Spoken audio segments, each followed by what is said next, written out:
why I'm going through what I'm going through. And the answer that I got was to help children like yourself.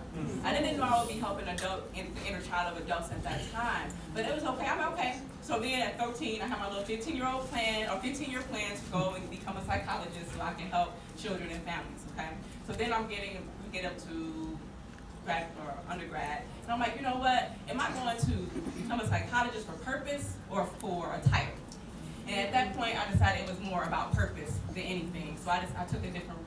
And so I took some time off and figured out I can do clinical social work and get there faster, do the work faster because the work needs to be done. I did not want to wait all these years, right? So like our sister Stephanie, this is traumatizing. You're learning all of this nonsense. It's just like, are you kidding me right now?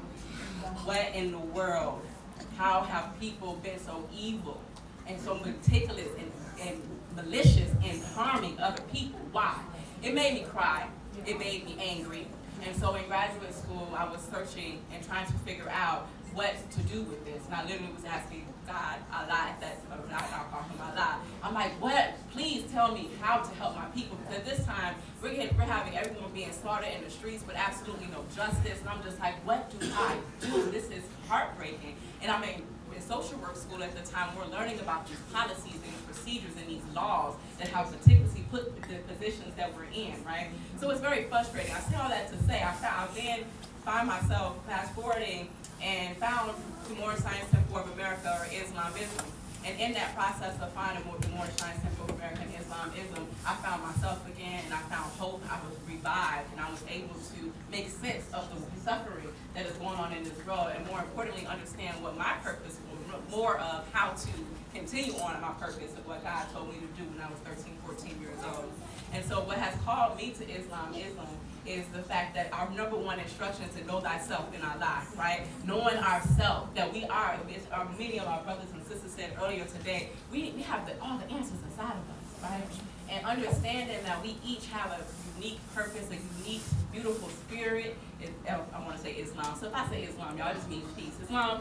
So I'm not trying not to say it, but so I'm just like, okay, this. Oh, wait, no, Islam is not Islamism. Islamism changes it.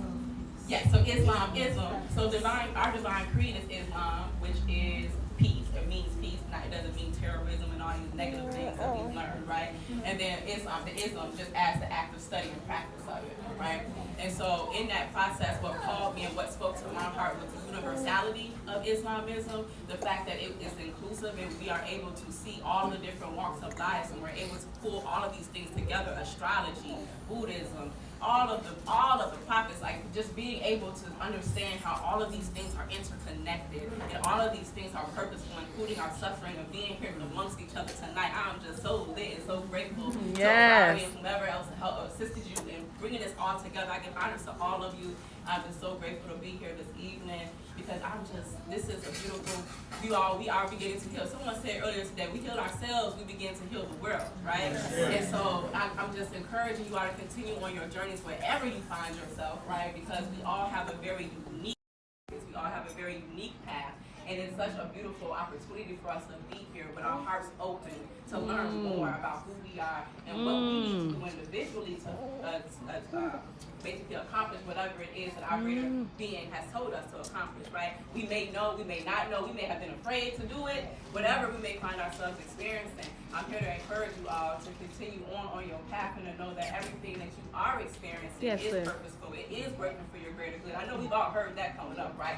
My grandmother would get mad at me for being mad at my mom doing her substance use, and she's like, you gotta go through the bad to get through the good, and all these things, and all of those things are true, right?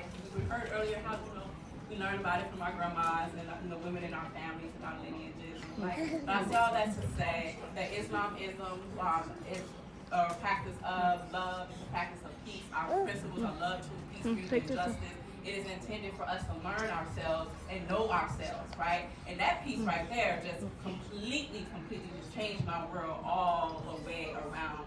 Just in a matter of this idea that you have to lose yourself, but instead you're finding yourself and you're encouraged to be yourself and recognize that you are a very, very unique individual in this big old universe that we're in, right? You don't eat the whole thing like that. Stop there. I do encourage you all to continue walking your path, continue loving on yourselves, studying yourselves, and continue being you because no one else can do it.